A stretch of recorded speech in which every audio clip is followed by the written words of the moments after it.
The first step in treating venous leakage is identifying the underlying cause. As we've discussed, venous leakage is not a disease in itself, but a symptom of another underlying issue. We start to find the cause and fix it. If the patient has diabetes, control their blood sugar levels.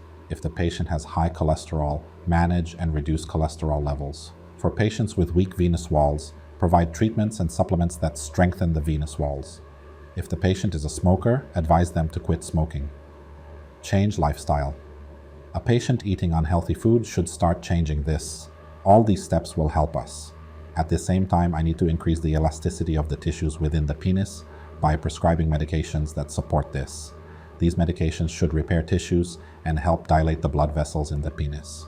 I aim to maintain a steady flow of blood into the penis, not only during erection but throughout the day, ensuring that the penis remains healthy and consistently receives blood flow. To achieve this, I prescribe medications that promote regular blood flow into the penis. This is where a new treatment method, currently under investigation, comes into play. The global medical community is starting to focus on it and highlight its potential benefits. Plasma injections. Although we've discussed plasma injections before, we can't deny their significant contribution to forming new tissues within the penis. They can restore elasticity and potentially dissolve excess collagen.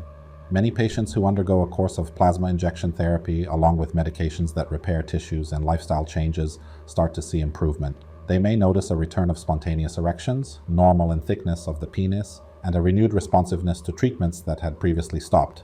So, plasma injections are a promising treatment for venous leakage and erectile dysfunction overall. However, we will return to focus on the main groups of drugs that treat erectile dysfunction, such as phosphodiesterase 5 inhibitors. And these include sildenafil, Viagra, tadalafil, Cialis, and vardenafil, Levitra. Do these medications treat venous leakage? Of course not. What they do is mask the issue. They cover it up. As we discussed, what is venous leakage? It is when blood enters the corpora cavernosa but escapes and doesn't get trapped, similar to a balloon with a hole.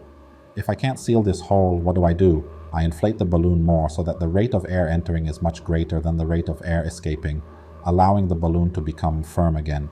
This is what these medications do. They dilate the arteries of the penis, pumping in large amounts of blood to compensate for the blood that is leaking out, which helps to restore firmness. So the mechanism of these medications is not that they prevent leakage, but that they increase blood flow to mask the leakage.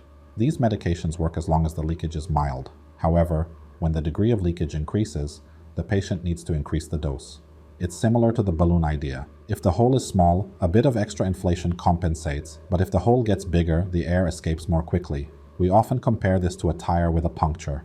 You can inflate it more to keep it going, but if the hole gets larger, the air will escape faster, making it harder to maintain the desired pressure. A patient with venous leakage might initially say that half a Viagra pill works for them. Later, they might need 1 or 2 pills. They might continue taking the medication, which increases blood flow, but the blood leaks out again and they don't benefit.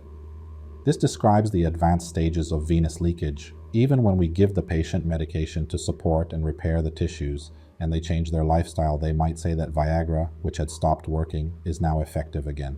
While we might not restore them to 100%, at least the treatment that wasn't working before now works. This means we've managed to repair some of the tissue damage. If you can't achieve everything, don't leave everything.